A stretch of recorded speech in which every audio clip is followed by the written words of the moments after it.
मुख्यमंत्र्यांच्या वतीने लाडकी बहीण योजना लागू करण्यात आली असून यामध्ये 21 वर्षावरील महिलेला प्रत्येकी 1,500 रुपये महिन्याला दिले जाणार आहेत। अशात आता अमरावतीच्या महिला काँग्रेस कमिटीच्या वतीने जिल्हाधिकाऱ्यांना निवेदन देण्यात आले असून मुख्यमंत्र्यांना पत्र देण्यात आलंय।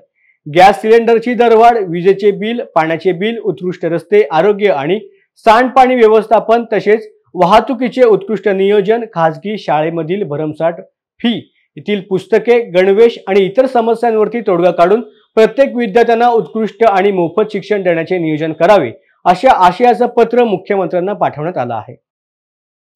लाडक्या भावाला आम्ही पत्र यासाठी देत आहोत की आता नुकतंच पुढे विधानसभा आहे। भावानी आम्हाला, बहिणीला की कशा पद्धतीने घर चालवावं, की बहिणीला 1500 रुपयात काय होईल की नाही होणार याची काही भावाला काळजी नाही आहे। कारण गॅस सिलेंडरचे भाव वाढले, विजेचे दर वाढले आहे, किराणा महाग झाला आहे, मुलांचे शिक्षण महाग झाले आहे, सुशिक्षित बेरोजगारी वाढलेली आहे। यावर दादा काहीच बोलला नाही आमचा। म्हणून आमचं इथे हेच म्हणणं आहे की या 1500 रुपयात बहिणीचं काही भागणार नाही आहे। हा जो भावांचा खर्च आहे, आमचा घरचा खर्च आहे, हा भागला पाहिजे, याची दादांनी काळजी घ्यायला पाहिजे होती। आम्ही याबाबतच आज कलेक्टर ऑफिसला निवेदन दिलं आहे। कारण ही फक्त म्हणजे वेगळ्या पद्धतीने हे दिल्यासारखं केलं आहे दादांनी आम्हाला। आम्हाला हे नको आहे। आम्हाला आमच्या मुलांच्या शिक्षणाचा खर्च हवा आहे। जी आता घर टॅक्स, एवढं सगळं घर आपलंच असतं पण अशा पद्धतीने घर टॅक्स भरावं लागतं आहे। याबाबत पण दादांनी काहीतरी करायला पाहिजे होतं।